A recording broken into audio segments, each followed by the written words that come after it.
บ่ โอ้เกะออกนะแม่ เอาไว้บัดร้องเพลง สบายดีเด้อพี่น้องตอนนี้เฮากัน มันสิเป็น เดินทางมาฮอดแล้ว สี พี่ เขี น้ ย อ ว ง กัน มาฮอดอัน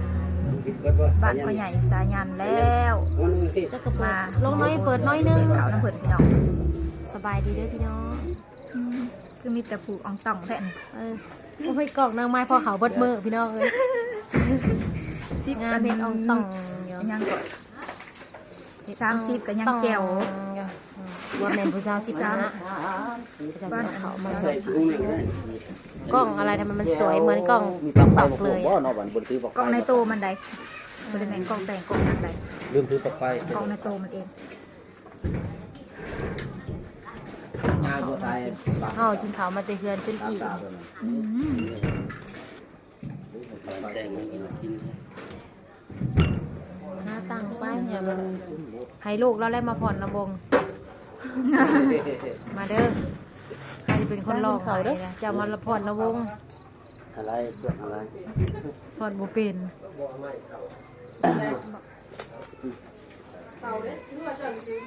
นี่มาดูมันอย่างบ่พอ เอาเขาเอายัดมาพี่บัดทางนั้นผัดบ่มีไฟพี่น้องป่องปลาย ฮะจะหามาได้อยู่ดอกเดี๋ยวมันก็สิได้ดอกเดี๋ยวมันมีแต่อันนั้นก่อนเนาะ คะแนนไปเฮาแจ้งบ่ มันก็สิงามไปเฮา คะแนนไปเฮาแจ้งคะแนนไปเฮาขาวบ่ มาให้แต่เราครบทีมเลยปรุงร้ายเลยอายคำเข่า ฮะ ปรุงร้ายสิอายคำเข่า ก็กินคำน้อยๆเอาแล้วเอ้ย คำใหญ่ก็ได้ ถูกไฟเพิ่น เอ้ สิ ย ผัด ม่วนเอ้ยเอ้ยพี่แบบ ผัดแจ้งแท้เนาะ เอ้ยพี่แบบบ่ แนวคือไป ฮัลโหลเลขสอง เสียงตา แล้วให้เราหานี่มีแต่เพียงคนมันแนบเป็นมอนิเตอร์เอาเด้อ ไอ้บ้านเหลืองตาไอ้บ้าน เอา QR ให้เซาเอื้อยเด้อเซาเอื้อยสิ ฮัลโหล เอาบุญนะ เลขสอง ว้ายเสียงไม้คือแสบแต่ว่า มันมาบ่ เสียงไม้คือแสบแต่เดียวว่า บ่ได้มาคันเอาบ่มา ลองเบิ้ง มา เรา เรา เสีย อะ บลองอันนั้นลองเบิ้ง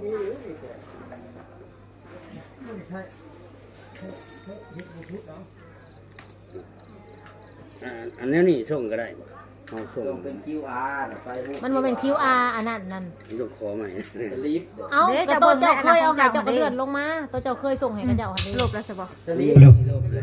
เลขสอง ถ้ามันมา เขาในเจ้าโพสต์น่ะเด้ เข้าไปแล้วตัวเจ้าโพสต์ลงไปหันดิ ของลูกเล่านั่น ตัวเจ้าเอาโพสต์ลงอันน่ะ เอาของลูกเล่า ขีดลงในเฟซเจ้าหันดิ เจ้ากับเขาไปของเจ้านะ เสียบเขาดาวดาก เพลงพี่ช่าง เสียบเขา เสียบเขาดาวดากเพลง เสียบ ได้ เขาดาวดาก ชื่อเพลงพี่ช่างบ้านเบิ่งสิบอกเบิ่งแล้วก็หัวเลยพุ่น ว่าเอามาร้องเน่ อืม มาเราฟังมึงเน่สิเพลงยังก่อนว่าใหม่ด้วย สีเพลงพี่ช่างก็นี่ เสียบเขาดาวดาก ดาวดากพี่น้องต่อไป เครื่องเก่าแท่งบ่เขาก็รุ่นนี้เครื่องรุ่นนี้เครื่องเก่าแท่งบ่เขา มันเจอหินดานเครื่องเก่าแท่งบ่เขา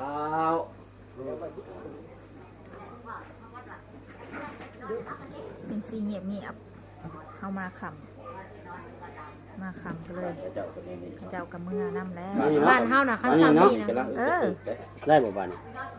เนาะ จะส่งมาให้เฮาก็ได้เอาส่งต่อให้เซาเอื้อยก็ได้ โตแคนบาเตียคือขาวแท้ คนขาว ไปหาหลักใส่ครีมขาวหมู คนขาว คนขาว ของบ่ท่าหนาเฮ็ดเอาล้อ ห้องเปิดใส่หนาดำเนาะให้มันขาวเบิดบ่ ว่าแต้มนี่ ส่งมาโตของซุปเปอร์ดีก็ได้เนี่ยเฮาส่งให้เซาเอื้อยเรากำลังเสร็จกับเฮาบ่ได้บันทึกมาเพิ่นว่า มือบุญบ้านเพิ่นมื้อนะห้องก็จะไป เอาก็เลี้ยวโอนมื้อน่ะโอนเครื่องไว้สั่นคือเราโอนก็เลี้ยวมันก็อยู่ในข้อมูลนั่นเครื่องหั่นเครื่องวางหั่น ก็โอนของอัน ว่าซุมลาวน่ะมากินข้าว เดี๋ยวเอาให้เราใหม่ก็ได้ แล้วมีข้อมูลการโอนอยู่ในโทรศัพท์ในแอปกินข้าวมา บัดเราส่งสลิป ลูกพี่กี่ครับ บัดเราส่งสลิปมาแล้วเจ้าก็เอาไปให้ลูกค่ะเรา ส่ง เบิ่ ให้ ง แล้ว โลโล ส่งว่านี่อันทีมงานของเราผู้นั้นผู้นี้ซื้อผู้นั้นผู้นี้เด้อโมนะ มันมากันสิบอกมากินข้าวพี่น้องเมนูของเราก็มีต้ม โลโล กินพร้อมต้มมันในห่อน เ เอามา กินความตกกินความหอน สิบ่หมอนดอนความเมาเด้าความแข็งซื้อข้อมซื้อข้อม ลบเหลือทั้งสอง พอเวลากินข้าวแล้วพี่น้องกินข้าวนี่จ้ะ ส่งท้ายแท้นี่ได้ ไปเขาเจ้านี่บ้าสิมาตัดเขาว่า เฮ็ดให้เอาขาวว่าซั่นนะ ต่อบุบับเลย มันกัด อันนี้น้ำมะขามเลย นี่มันอยู่ได้แต่นี่ กินข้าวเด้พี่น้องกินข้าวทั้งกัน ได้ยัง ลาบงัว กลางคืนเด้ก็ยังกับ ลาบงัวมื้อนี้ ลาบงอก มาส่งดวงวิญญาณของง่ายสร้างสัญญาลืมสัญญาเนาะมาเบิดทีมงานเฮาเป็นสร้างมาส่งดวงวิญญาณเพิ่นว่าเอาดีแล้วพี่น้องมักนะ คนให้สร้างแล้วบ่ได้กินสิเด้อ มาวันนี้กินซีเราตามกินเขาดูเราก็นั่งมา เราบ่กินซีดแต่ซุปนี่กิน เรากินแต่ตำหุ่ง เมื่อน่ะมาถิ่มเรากินแต่ตำบักหุ่งบ่ได้กินซีด มา มื้อนี้นางใส่คือนาง ลางัว เป็นหนา อ๋อแม่นคือนางนาวนี่ไอ้กันไว้เฮ้ยเองเก็บหัวเบิดมื้อเบิดเวรเองใช้บ่วงบ่ได้ ทีมงานเฮายังมีบอกกอบทองมาละวันงูไว้ได้บ่เมานิดมาบ่ได้วันนี้ใช้ที่ต้องการมาบ่ขึ้นแจ้งนะ ถูก คันมามื้อนี้นี่ ทอดแล้วเนี่ยกันบ่มา นี่สิแจ้งก่อนหายคันมา นิดนะ บัดนี้ ไปทางใดเลยแจ้งเฮ้ย แจ้งคืนครับ ใช้ตี มันเนื้อนี่ก็ทอหมู่บุญเนื้อของเราเนื้อแบบโบราณเอาใส่กับยัง แต่เนี่ยมันถูกไม่ได้แต่มันมาเที่ยวคุณหมักนี้มันเนื้อโบราณแต่สมัยตะกี้ไปเราหาพายนะ ใส่มัก แล้วนี่มาเนื้อหมักลัด เนื้อ ที่ใหญ่เนื้อไอ้เนี่ยตะเก็บปักทั่วมาอีกเดี๋ยวมาเห็ดมันเนื้อกระพุ้ลงเก็บแต่ซะ กินยังกินปลาก็กิน จังวะกินยังมันจะกินแสบกินน้ำปลา เฮ็ดมันสิซ่าเฮ็ด ปลาเต็มที่ขั้นเห็ดมันก็ได้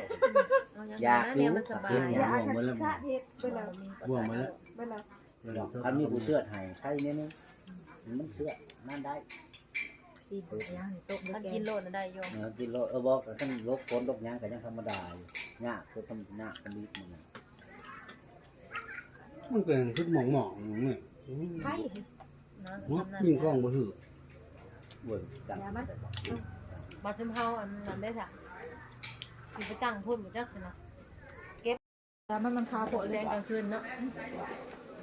ข้างหน้านี่ครับกล้องหนาแตก มันเป็นอ่ะว่า ก็บ่ได้ว่าแฮง